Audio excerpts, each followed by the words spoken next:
का वो हाशमी मुत्तलबी है, वो मेरा नबी मेरा नबी मेरा नबी है। বাংলাদেশে এখনো গ্রামে গ্রামে ইমাম মাহাদি পাওয়া যায়, গ্রামে গ্রামে ইমাম মাহাদি, সবাই ইমাম মাহাদি।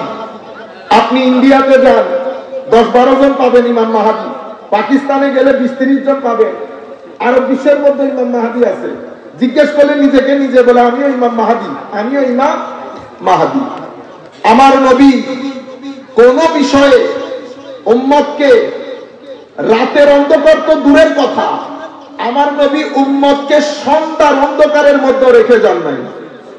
প্রত্যেক বিষয় আমার নবী দুধ কা দুধ পানি কা পানি করে গেছেন। আমি নিজের কানে বাংলাদেশের একজন অন্য ঘরানার বক্তা, অনেক জনপ্রিয় বক্তা, আমি তার মুখেও শুনেছি তাফসীরুল কোরআন মাহফিলের নাম দিয়ে সাধারণ মানুষ যেহেতু অসম্ভব সাধারণ, কোনো কিছুই জানে না কোরআন হাদিস সম্পর্কে, যেখানে বাংলাদেশে 95% মুসলমান কোরআন শরীফই পড়তে জানে না, বুঝা তো দূরের কথা। তো স্বাভাবিকভাবে আমি তাদেরকে যেদিকে চালাবো তারাও সেদিকে চলবে। উনি মাহাদির কথা শোনাচ্ছেন আর আমাদের সাধারণ জনগণ ঠিক বলে চিল্লানি দেন।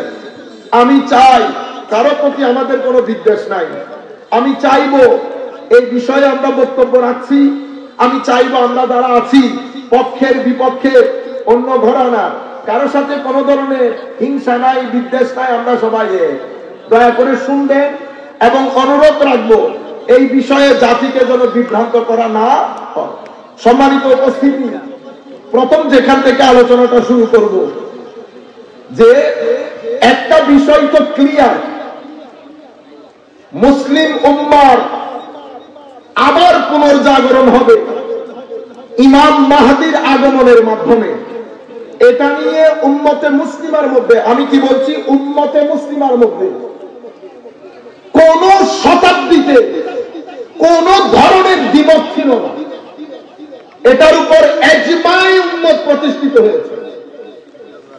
শিয়াদের সাথে শুধু আহলে সুন্নাত ওয়াল জামাতে এই আকীদার ক্ষেত্রে ফারাক এতটুকু, শিয়ারা বলে ইমাম মাহদির আগমন হয়ে গেছে, হাসান আসকারী রাদিয়াল্লাহু তাআলা আনহুর ছেলে, ইমাম মাহদির আগমন হয়ে গেছে, 4 বছর পরে উনি গায়েব হয়ে গেছেন, উনি এখন কোন জায়গার মধ্যে লুকায়িত আছেন, পরবর্তীতে আসবেন। আহলুস সুন্নাহ ওয়াল জামাত সেটা মনে করে না। আহলুস সুন্নাহ ওয়াল জামাতের রায় হচ্ছে ইমাম মুহাম্মদ বিন আব্দুল্লাহ, আমি বাংলাতে পড়ছি আরবিতে না, ইমাম মুহাম্মদ বিন আব্দুল্লাহ ওনার নাম, উনি মদিনা শরীফে জন্মগ্রহণ করবেন। কোথায় জন্মগ্রহণ করবেন? জন্মগ্রহণ করবেন। ইমাম মাহদী আলাইহিস সালাম, অনেকেই আবার অতিমাত্রায় রেশনাল আর্গুমেন্ট, বেশি ইন্টেলেকচুয়াল, ওনারা আবার ইমাম মাহদীকে অস্বীকার করেন। যারা ইমাম মাহদীকে অস্বীকার করবে, যারা ইমাম মাহদীকে ওনার ইমাম মাহদীর আগমনকে অস্বীকার করবে, আমরা তাদেরকে একেবারে কোনো সন্দেহ ছাড়া পথভ্রষ্ট বলতে পারবো। কেন? কারণ ইমাম মাহদী সম্পর্কে যে হাদিসগুলো রচিত হয়েছে, যে বর্ণিত হয়েছে, সেই হাদিসগুলোর মধ্যে মুতাওয়াতির পর্যায়ের হাদিসও আছে। কি পর্যায়ে? আপনারা সাধারণ মানুষ, আমি বিনয়ের সাথে আপনাদেরকে অনুরোধ করছি, আমার ভাই তাহেরি যখন আসবে আপনাদের খাদ্যের যোগান দিবে, আপনারা শুধু আমাকে একটু সাপোর্ট করেন, বসে থাকেন, বুঝলেও বসে থাকেন, না বুঝলেও বসে থাকেন। আমি আজকে ঘটনা হয় কি জানেন, আপনাদের মাধ্যমে মাহফিল জমাই, মাহফিল আপনাদের মাধ্যমে আপনাদেরকে বসে মোস্টলি আমি কথা শোনানোর চেষ্টা করি বাইরের মানুষকে, আপনাদেরকে না। ও ভাই আপনি তো আমার ঘরের লোক, ঠিক না? ঘরের লোক যদি না হতেন এখানে আসতেন, ঘরের লোক বিদায় তো এসেছে, তো আমি ঘরের লোককে দেখে কথা শোনাই কাদেরকে? বাইরের লোককে। আপনারা ধৈর্য ধারণ করে বসে থাকবেন, আমার নবী খুশি হবেন, আমার নবী খুশি হবেন।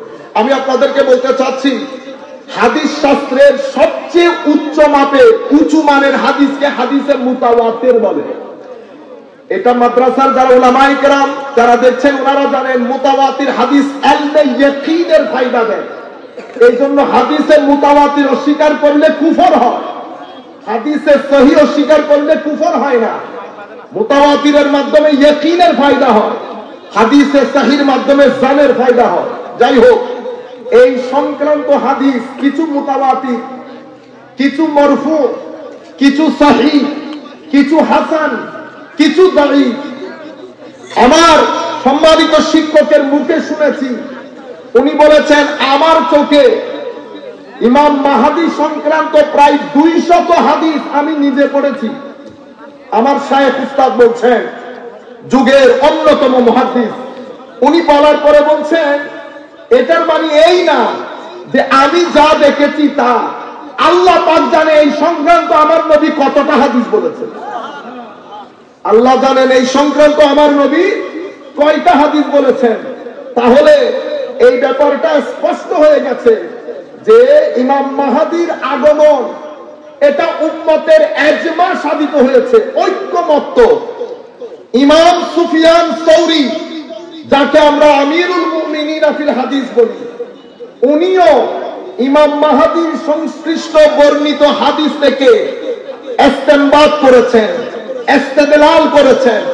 উনি থেকে শুরু করে প্রত্যেক যুগের বড় বড় মুহাদ্দিস আস্তে আস্তে শাইখ ইবনে তাইমিয়া, ইবনে জাওজি, ইমাম ইবনে কাসির, ইমাম শৌকানি, আস্তে আস্তে সৌদি আরবের বিন বাস, সবাই, এবং তাদের কাছে যিনি একমাত্র মুহাদ্দিস আলবানী, সবাই এই ইমাম মাহদী আলাইহিস সালাম সংক্রান্ত হাদিসগুলা থেকে ইস্তেদলাল করেছেন, ইস্তেমবাত করেছেন, মাসআলা ডিরাইভ করেছেন। এবং এই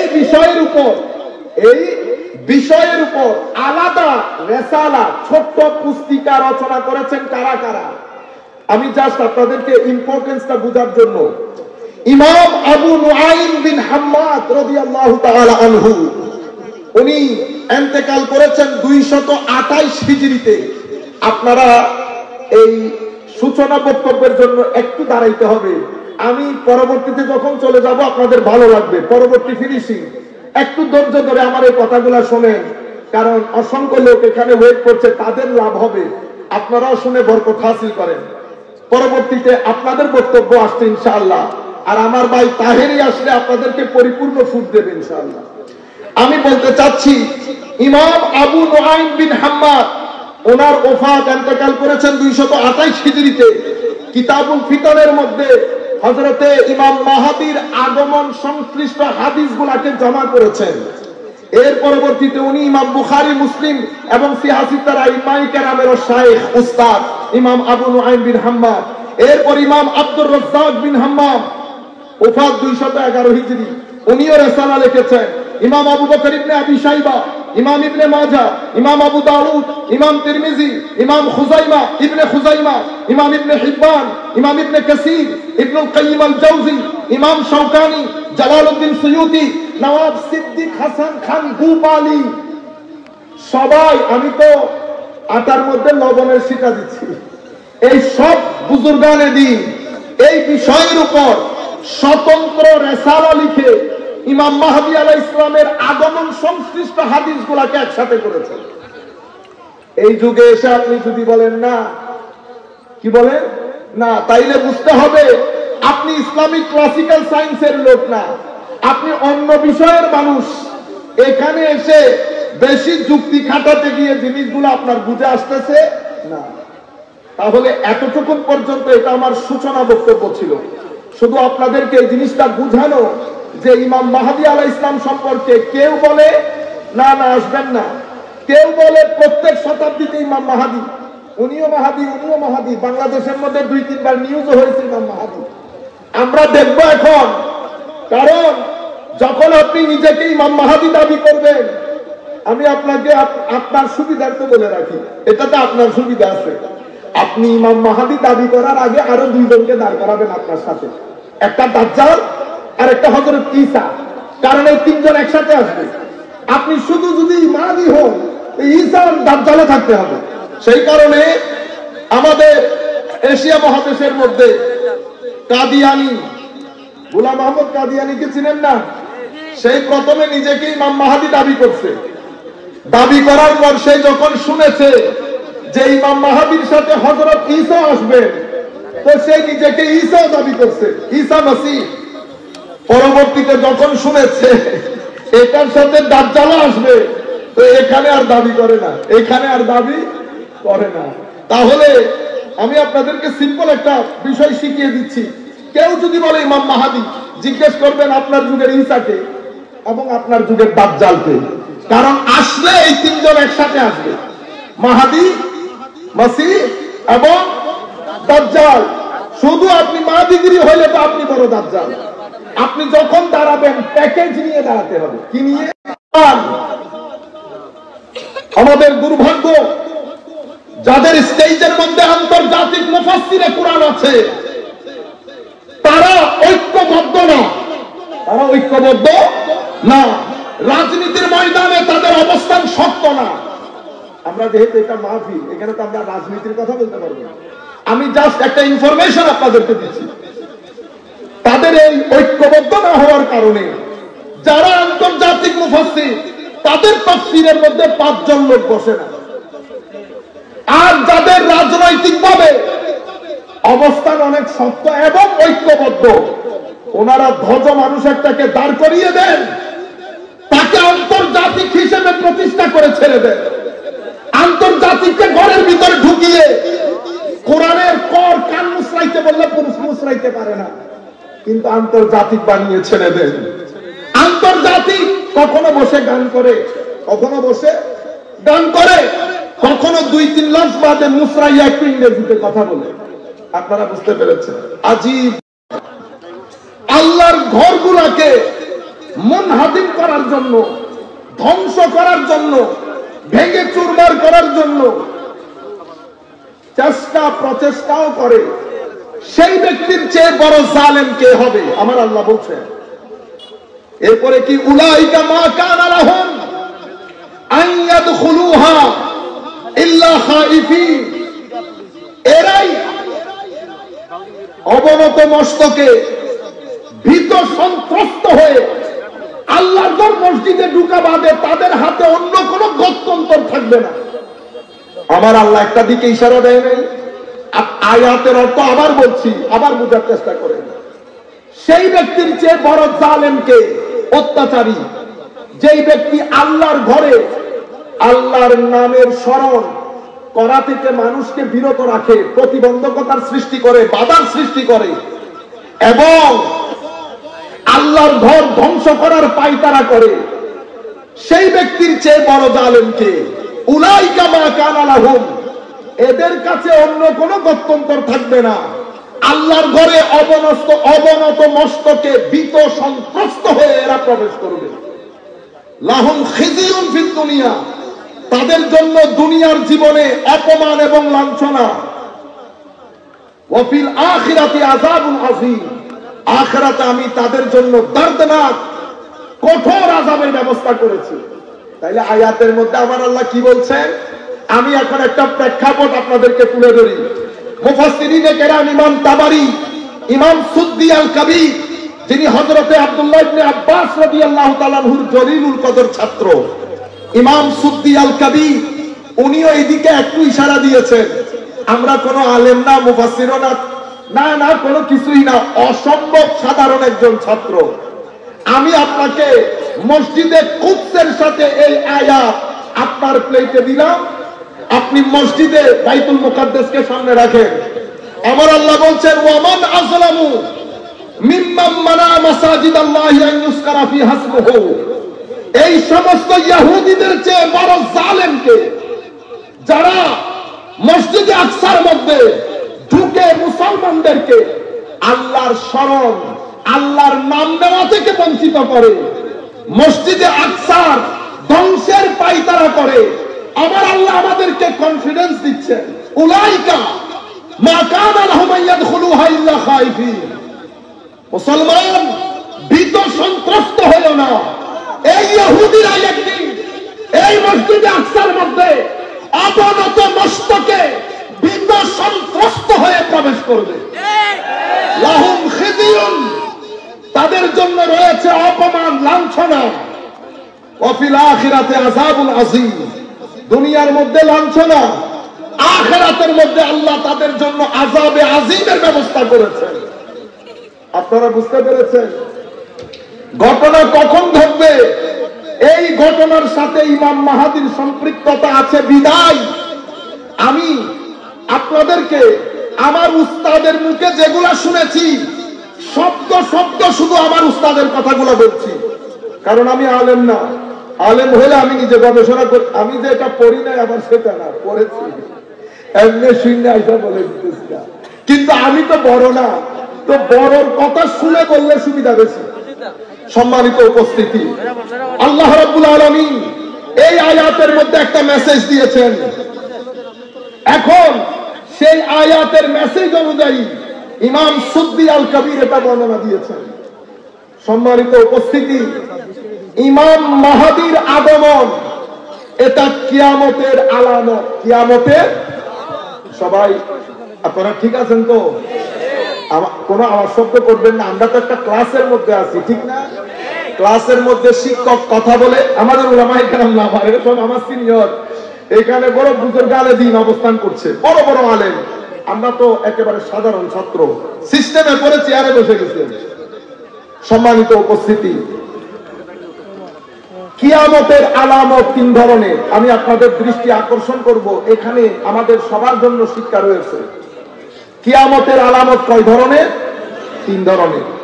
নাম্বার ওয়ান, আমার নবীর আগমন এবং আমার নবীর দুনিয়া থেকে প্রস্থান এবং সাহাবায়ে কেরাম সবাই দুনিয়া থেকে চলে যাওয়া, এটা কিয়ামতের প্রথম আলামত। কি বললাম? কিয়ামতের আলামত তিন ধরনের।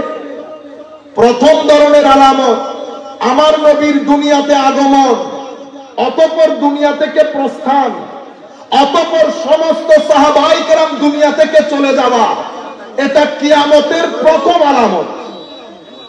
কিয়ামতের দ্বিতীয় আলামত দৌড়ে ফিতন, হযরতে উসমান গনির শাহাদাত, হযরতে আলীর শাহাদাত, ফারুক আযমের শাহাদাত, আবু বকর সিদ্দিক রাদিয়াল্লাহু তাআলা আনহুর সময়কালে যাকাত অস্বীকারীদের বিরুদ্ধে যুদ্ধ, ওখান থেকে কিয়ামতের ছোট ছোট আলামতগুলা বের হওয়া শুরু হয়েছে, এগুলাকে আলামাতে সুগরা বলে, ছোট ছোট আলামত।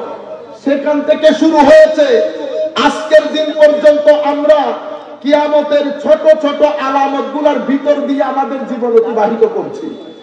এটার শেষ কখন হবে না আমি জানি না, আপনি জানেন, আমার আল্লাহ আমাদেরকে জানান নাই, আমার নবীও আমাদেরকে জানান নাই। কতদিন পর্যন্ত এই ছোট ছোট আলামতগুলা চলবে? আমার নবী বিভিন্ন রিওয়ায়াতের মধ্যে কিয়ামতের ছোট ছোট আলামতগুলোর একটা চিত্র আমাদেরকে দিয়েছেন।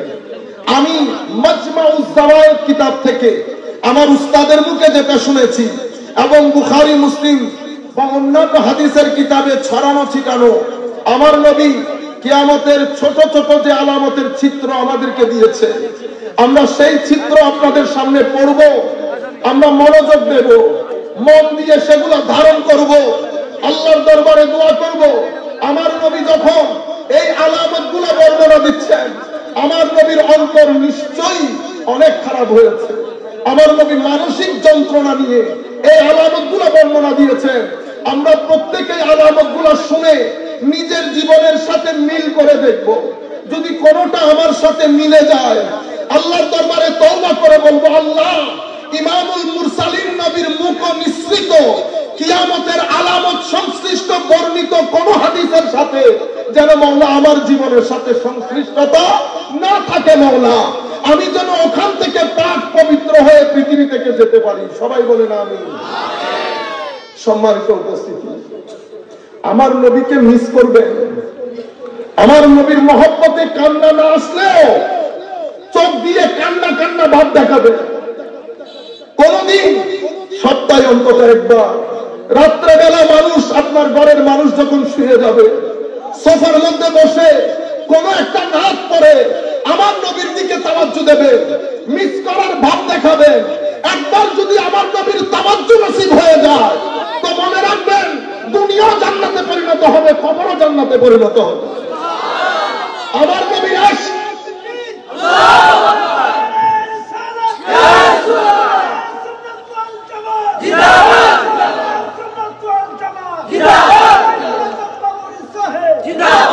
আপনারা যদি আমাকে জিজ্ঞেস করেন এক বাক্যে ঈমান বলে কাকে, আমি কোন ধরনের হেজিটেশন বাদ দিয়ে পুরো বাংলার মুসলমানদেরকে সামনে রেখে বলছি, আমার নবীর ইশকের নামই ঈমান।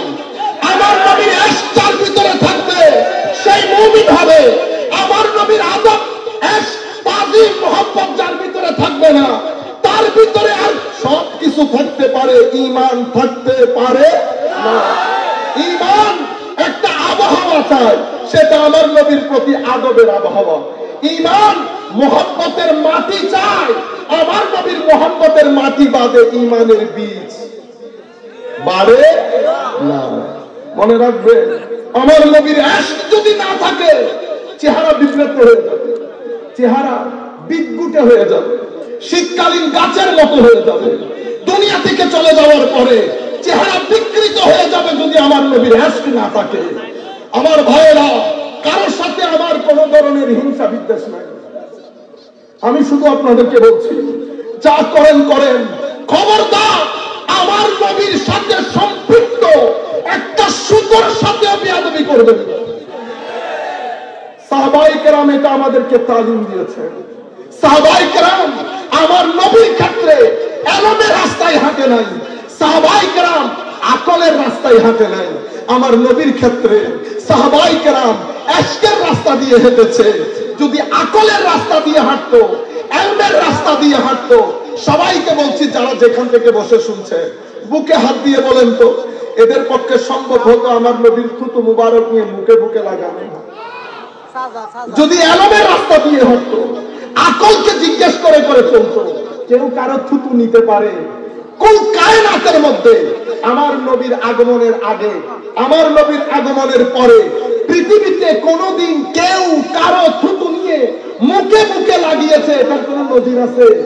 স্রষ্টার সৃষ্টির মধ্যে ঘটনা একবার ঘটেছে আমার নবীর জন্য, আমার নবীর থুতু মুবারক নিয়ে মুখে মুখে লাগিয়েছে। আমার ভাই, আপনি আমাকে সুন্নি বলে বলে ঠাট্টা করেন, বাইরের টাকা পয়সা নিয়ে উপহাস করার চেষ্টা করেন, করেন, কোনো অসুবিধা নাই।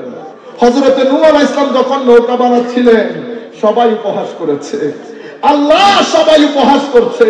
নূহ নৌকা বানাতে থাকো, পৃথিবী দেখবে, টেবিল উল্টাবে।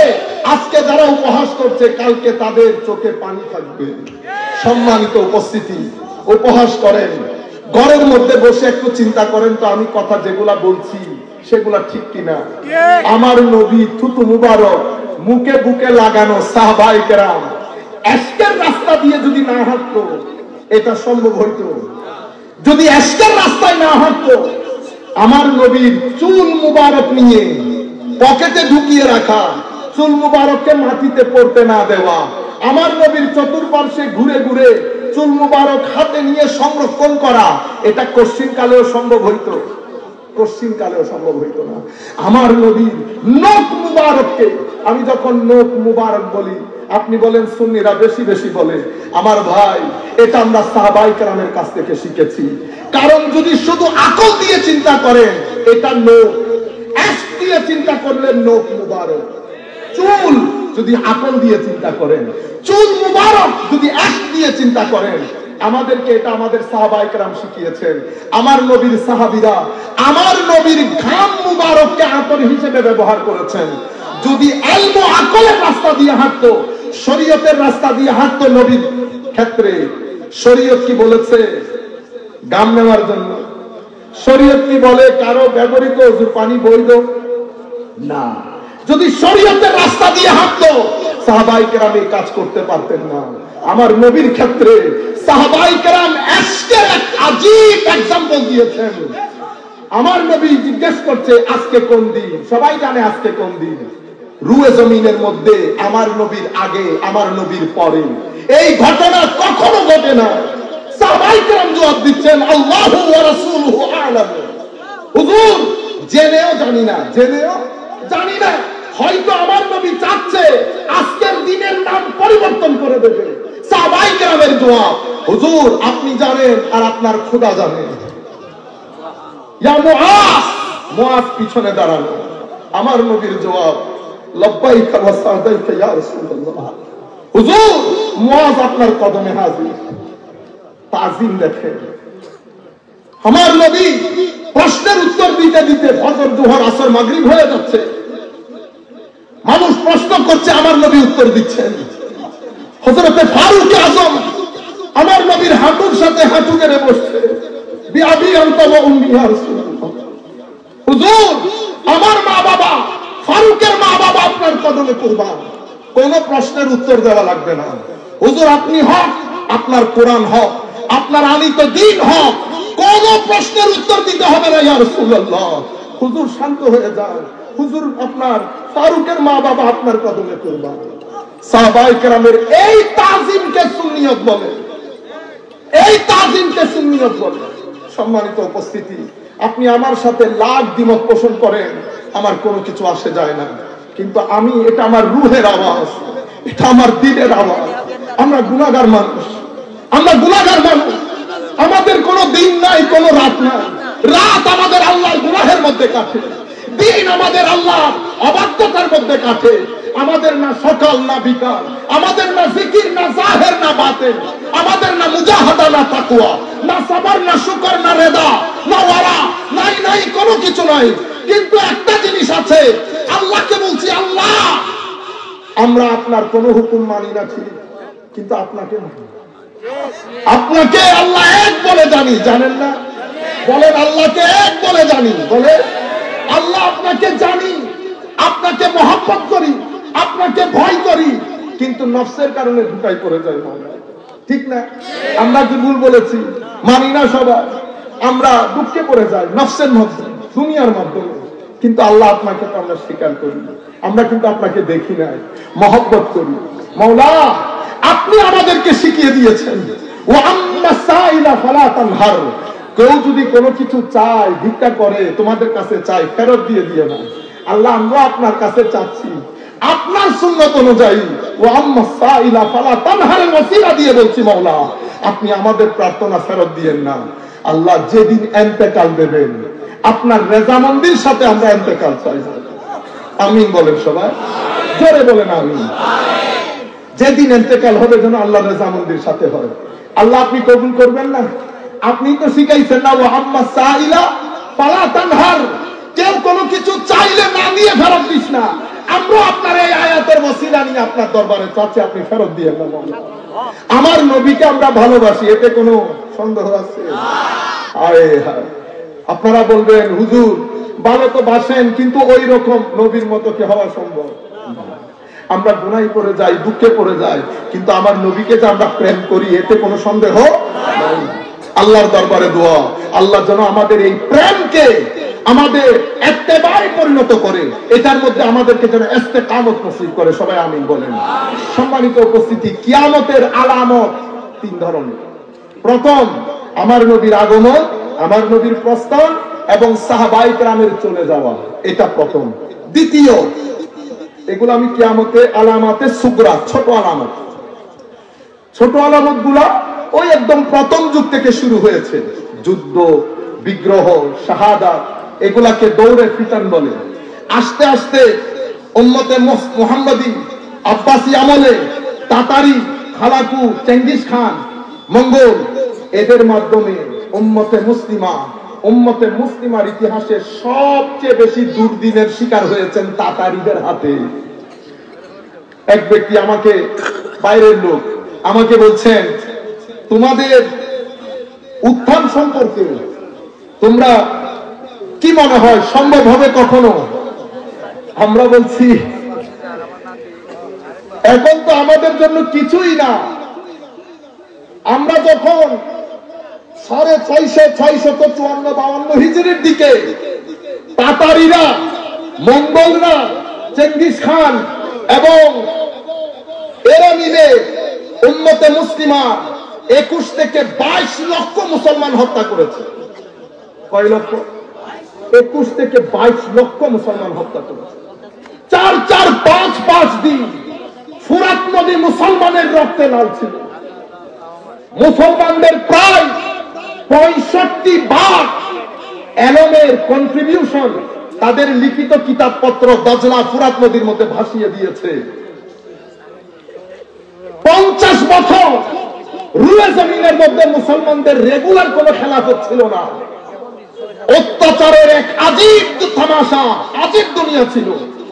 আজকে মসজিদ আকসার মধ্যে যেটা হচ্ছে সেটা ওই তুলনায় কোনো কিছুই না।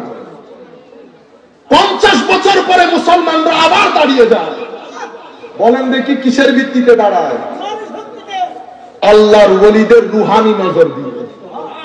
কিসের বাদে? আল্লাহর ওলিদের রুহানি নজরের মাধ্যমে। আবার এই তাতারিরা ইসলাম কবুল করে। অতঃপর তুর্কি উসমানী আমলে মুসলমানরা ফির 500 বছরের বেশি কুল কায়নাতের মধ্যে মুসলমানের হুকুমত প্রতিষ্ঠিত হয়।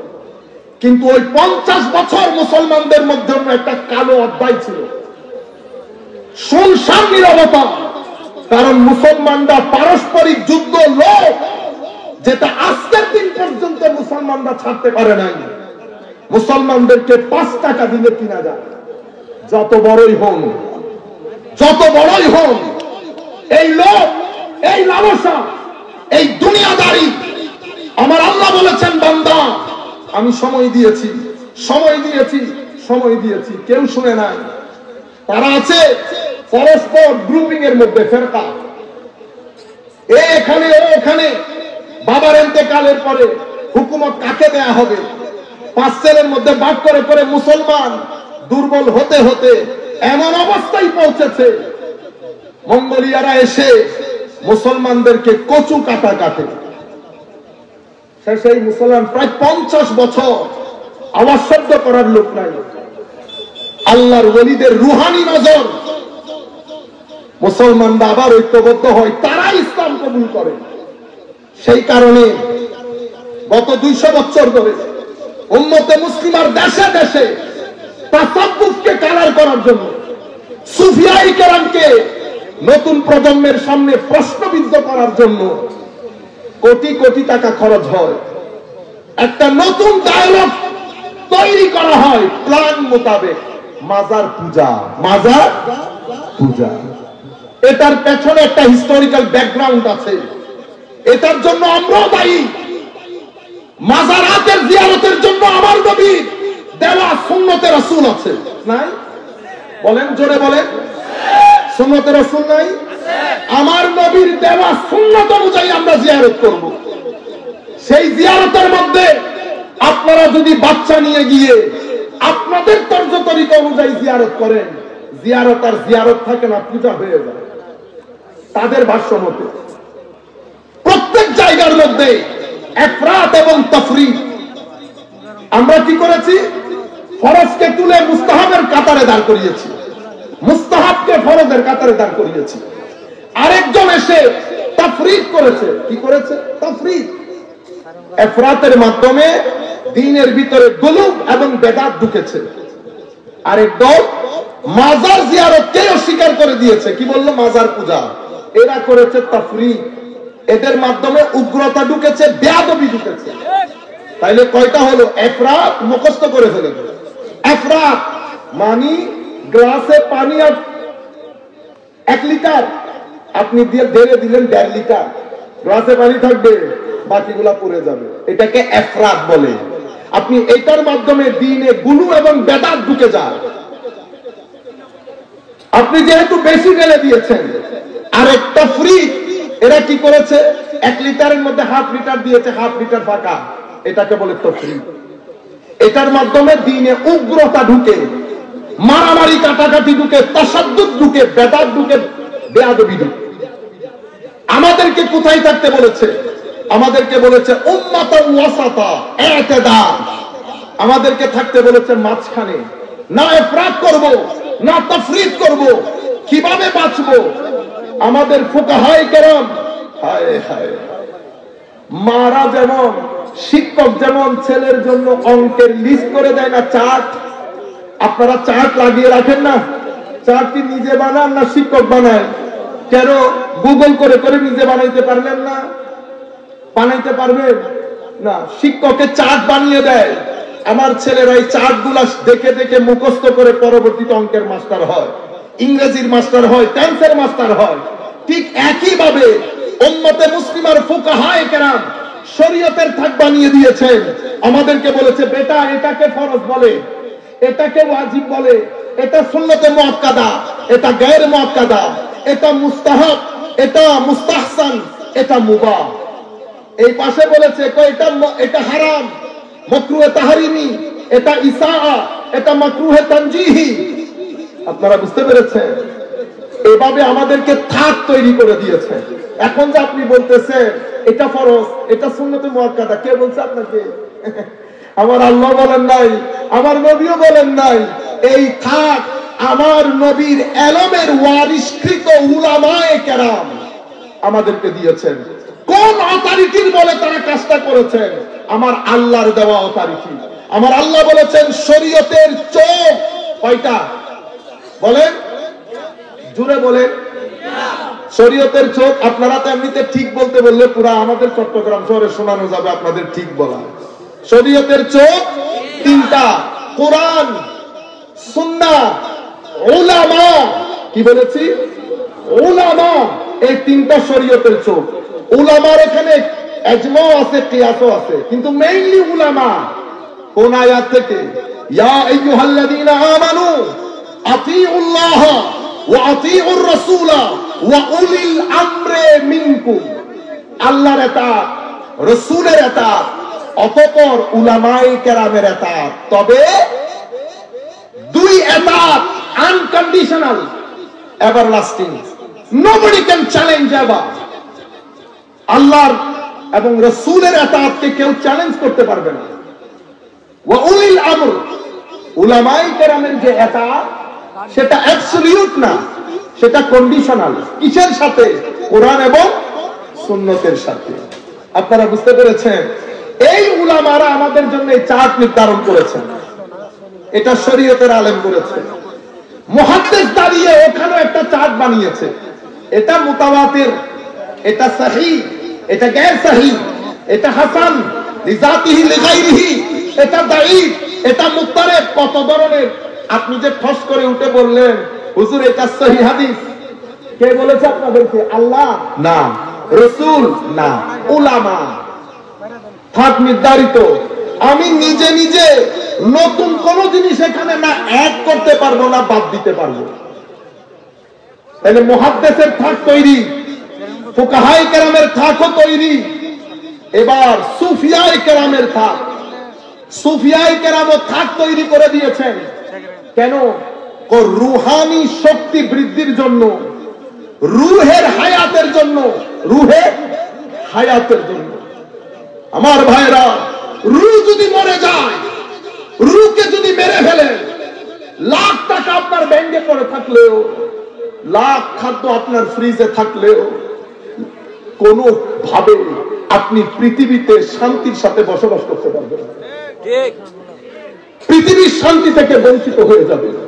যদি রূহ মারা যায়, রূহের খাদ্য আলাদা, ব্রেইনের খাদ্য আলাদা, পেটের খাদ্য আলাদা। প্রত্যেকের জন্য আল্লাহ খাদ্য বানিয়েছেন। হে মানুষ, আমরা পেটের খাদ্য পেটে দেই, মাথার খাদ্য মাথাকে দিচ্ছি, কিন্তু সমস্ত মানুষ মিলে রূহের খাদ্য বন্ধ করে দিয়েছি। যেই রূহের খাদ্য বন্ধ করেছি, বাংলাদেশের ডিপ্রেশন বেড়ে যাচ্ছে, বাংলাদেশের মেন্টাল অ্যাংজাইটি বেড়ে যাচ্ছে, মানসিক রোগ বেড়ে যাচ্ছে, আত্মহত্যা বেড়ে যাচ্ছে, ক্রাইম বেড়ে যাচ্ছে, ডিভোর্স রেট বেড়ে যাচ্ছে। মনে রাখবেন, রূহ যদি মারা যায়, রূহ যদি অস্থির হয়, রূহকে যদি রূহের খাদ্য না দেওয়া হয়, রূহ ভিতর থেকে অস্থির হয়ে গেলে এই জিনিসগুলো আপনি সমাজ থেকে কমাইতে পারবেন না। আপনার ছেলেরা আস্তে আস্তে আত্মহত্যার দিকে চলে যাবে। ছেলেরা এখন একটা শব্দ বলে, বোরিং, বলে না? কি বলে? বোরিং। এই বোরিং শব্দটা ছেলেরা রাস্তার মধ্যে বলে, হুজুর বোরিং লাগতেছে। অথচ এই বোরিং শব্দ হচ্ছে আত্মহত্যার প্রথম ধাপ। বোরিং যখন সামনে যেতে যেতে ম্যাচিউর হতে হতে একেবারে শেষ পর্যায়ে চলে যায়, এই ছেলেটা শেষ পর্যন্ত আত্মহত্যা করে কি? আপনারা হয়তো সেটা বুঝতে পারছেন না। নামাজ না পড়লে রু মরে যাবে, কোরআনের তিলাওয়াত বন্ধ হলে রু মরে যাবে, জিক্রে ইলাহি বন্ধ হলে রু মরে যাবে, দরুদ বন্ধ হলে রু মরে যাবে, মানুষকে সহযোগিতা করা বন্ধ করলে রু মরে যাবে, আত্মীয় স্বজনকে সহযোগিতা বন্ধ করলে রু মরে যাবে। মনে রাখবেন, আল্লাহর সৃষ্টি দেখা বন্ধ করে দিলে রু মরে যাবে। আল্লাহর সৃষ্টি দেখবেন, সারাদিন মোবাইল দেখেন, ঠিক না? একটা হচ্ছে হাতে হাতে সুবহানাল্লাহ বলা, সুবহানাল্লাহ সুবহানাল্লাহ, এটা মুখের সুবহানাল্লাহ। আপনি যখন সিলেটের শ্রীমঙ্গল দেখে আপনি বলবেন ওয়া সুবহানাল্লাহ, বলেন না? বলেন না? এই সুবহানাল্লাহ মুখ থেকে বের হয়েছে না এখান থেকে বের হয়েছে? এটা অন্তর থেকে বের হয়েছে। আল্লাহর সৃষ্টি দেখলে সুবহানাল্লাহ অন্তর থেকে বের হয়। এই জন্য আল্লাহর সৃষ্টি দেখলে রূহ জিন্দা হয়। রূহ জিন্দা, মানুষকে সহযোগিতা করলে রূহ জিন্দা হয়। এবং আল্লাহর সৃষ্টি নিয়ে তাদাব্বুর করলে, চিন্তা করলে রূহ জিন্দা হয়। হে ভাইরা, আপনারা আমার কথা না শুনেন কোনো অসুবিধা নাই, কিন্তু রূহ জিন্দা করেন, রূহকে ইগনোর করবেন না, রূহকে হেলা ফেলা মনে করবেন না। রূহ যদি মারা যায়, আমেরিকা পাগল হয়ে গেছে, ইংল্যান্ড পাগল হয়েছে, ওয়েস্টার্ন কান্ট্রি, স্ক্যান্ডিনেভিয়ান কান্ট্রি পাগল হয়ে গেছে দিন বাদ দিয়ে। দিনের রূহ মেরে দেওয়ার কারণে মানুষের রূহ মারা গেছে। আত্মহত্যা, ড্রাগ ডিলিং, ক্রাইম, সমস্ত কিছু আসমানে।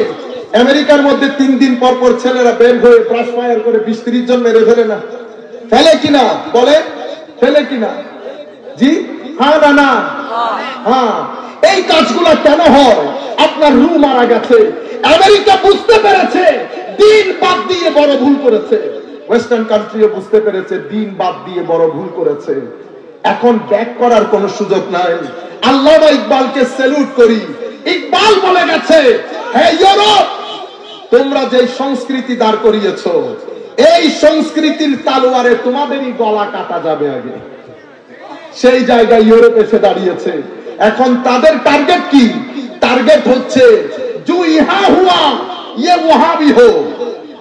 যেটা এখানে ঘটেছে সেটা ওখানেও ঘটুক।